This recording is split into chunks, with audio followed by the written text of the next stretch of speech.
హైదరాబాద్లోని మలక్పేట గంజ్ మార్కెట్ను జాగృతి అధ్యక్షురాలు ఎమ్మెల్సీ కల్వకుంట్ల కవిత సందర్శించారు. అక్కడి సమస్యలను హమాలీలు, డైలీ కూలీలు, వ్యాపారస్తుల నుంచి వారి సమస్యలు అడిగి తెలుసుకున్నారు. సుమారు 42 ఎకరాల విస్తీర్ణంలో ఉన్న ఈ మార్కెట్ను కాపాడుకోవాలని, మార్కెట్లో కనీస సౌకర్యాలు అత్యవసరమని ఆమె పేర్కొన్నారు. త్రాగునీరు, అంతర్గత రోడ్లు, డ్రైనేజీ వ్యవస్థలను వెంటనే అభివృద్ధి చేయాల్సిందిగా, మార్కెట్లో పనిచేసే కార్మికుల ఆరోగ్యంపై ప్రభుత్వం జీహెచ్ఎంసీ ప్రత్యేక శ్రద్ధ పెట్టాలని కవిత విజ్ఞప్తి చేశారు.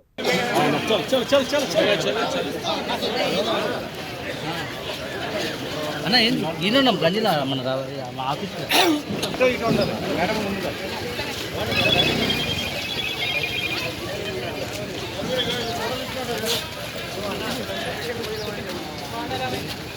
ఈనాడు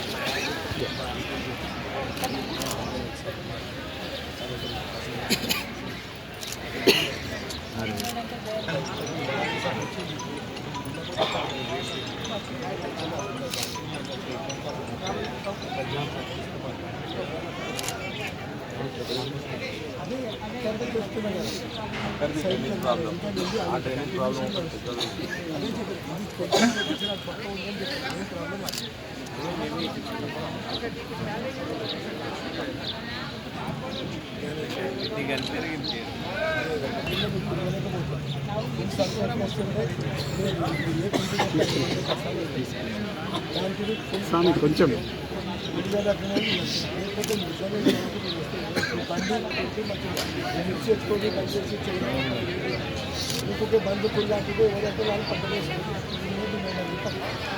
ఇది ఫోన్ వస్తున్నట్టు చూడు.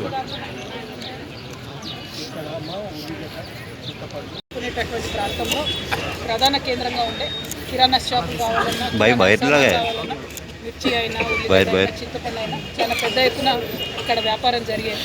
ఇప్పుడు కొంత తగ్గింది. ఎక్కడికక్కడ మార్కెట్ యార్డులు రావడం ఒక కారణం అయితే, ఇంకా ట్రాన్స్పోర్టేషన్ పెరగడము ఇట్లాంటి అంశాలు కూడా ఉన్నాయి. అయినప్పటికీ ఇక్కడ 42 ఎకరాల్లో ఉన్నటువంటి పెద్ద మార్కెట్ యార్డులో కొంత అటు ఇటు ఇళ్ళకి అట్లా పోయినా కూడా ఇప్పటికి కూడా one of the biggest market యార్డ్గా మలక్పేట మార్కెట్ యార్డ్ ఉన్నారు. ఇందులో ఉన్నటువంటి వాళ్ళందరూ కూడా మంచిగా అన్నదమ్ములాగా కలిసి ఉండి హమాలీలకు ప్రత్యేకంగా వాళ్ళకు కేర్ తీసుకోవడం చాలా సంతోషకర విషయం. ఇప్పుడు రాను మెల్లగా మనోళ్ళంతా తగ్గిపోయింది. బయట రాష్ట్రాల నుంచి వచ్చినటువంటి బిడ్డలే ఇక్కడంతా కూడా హమాలీలుగా కూడా పనిచేస్తున్న సందర్భాన్ని కూడా మనం గమనిస్తూ ఉన్నాం. ఇట్లాంటి మార్కెట్ యార్డ్లో కొంత శానిటేషన్ ఇష్యూ కనపడతా ఉంది. మెయిన్ మార్కెట్ యార్డ్ రోడ్ ఏదైతే ఉందో అది కనీసం లారీలు పోకుండా మనుషులు కూడా తిరగలేనటువంటి చుట్టుముట్టు కొంత మళ్ళీ లైట్లు వీట్లు ఇట్లాంటివి పెట్టాల్సిన అవసరం ఉన్నది.